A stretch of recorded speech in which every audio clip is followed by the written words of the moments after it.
What's going on, guys? Ivan Simental, your mortgage advisor. Thank you so much for tuning in to the Mortgage Reports podcast. We truly appreciate it.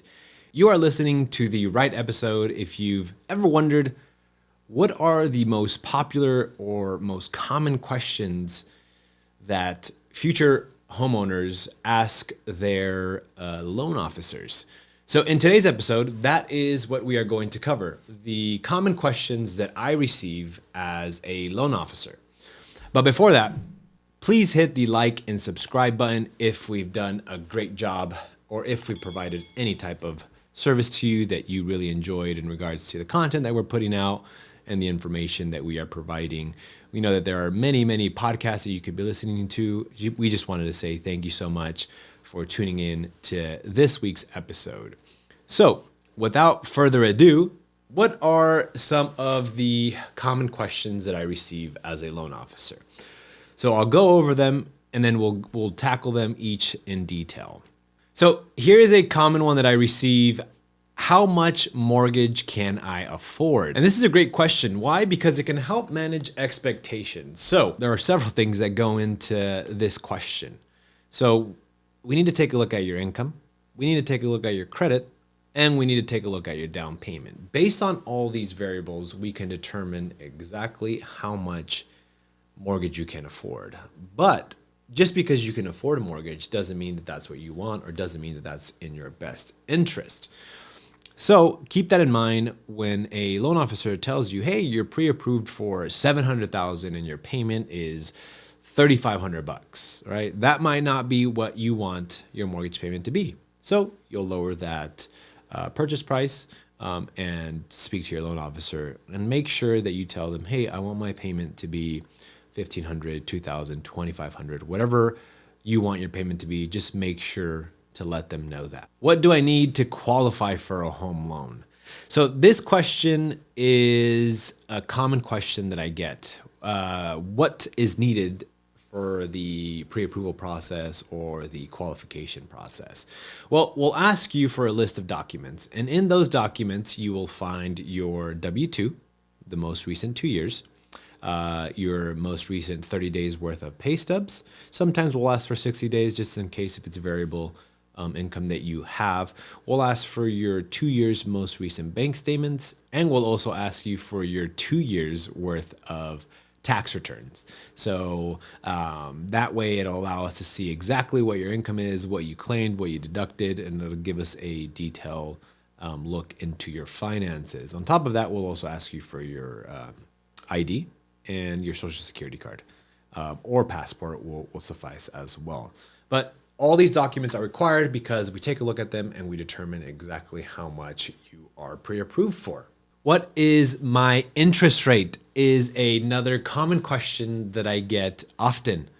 And this question is a bit tricky. And it's tricky for a few reasons, right? I personally like to tell my borrowers, well, that's a great question. It totally depends on what your goals are. Are you going to buy this house, live in it for 2 to 3 years, and then you're going to sell it or rent it? Or are you going to live in it for 15, 20 years, and this is your forever home, right?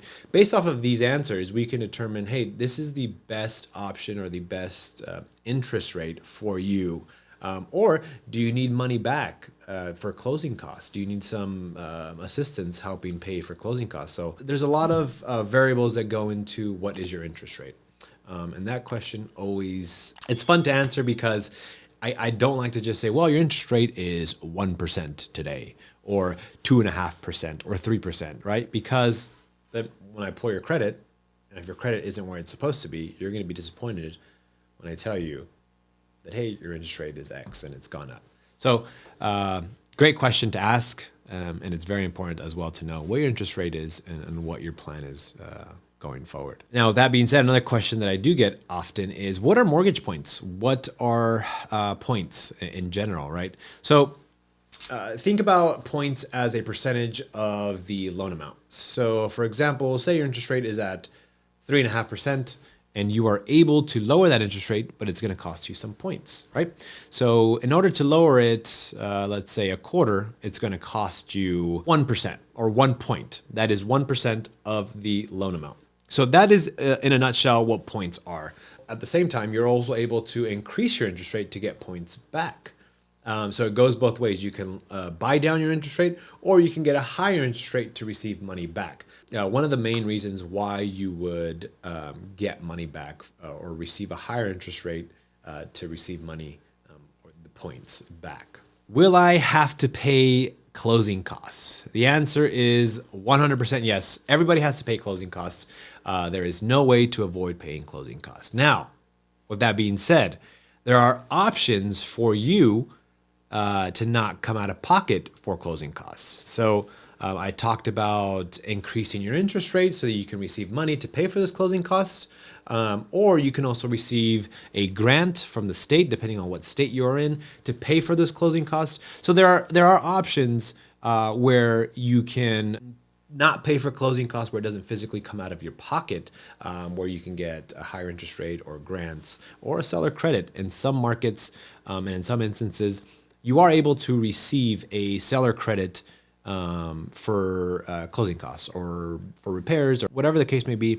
If you receive a seller credit, you are able to use that for your closing cost. Another common question that I get is, how long will this process take? So this is a great question. Depending on the bank, it can take anywhere from 15 all the way up to 60 days. That's why I said depending on the bank, that is how long it can take.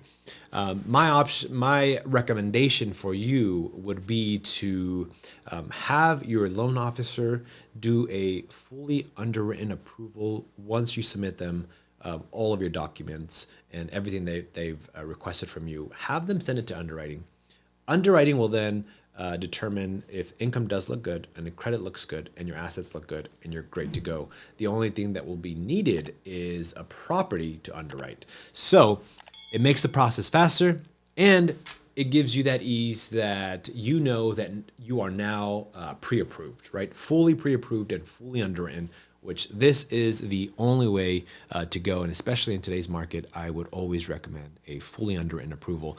If you are fully underwritten by an underwriter, that process can take, once you find your house, once the appraisal is ordered, that entire process could take anywhere from 10 to 15 days.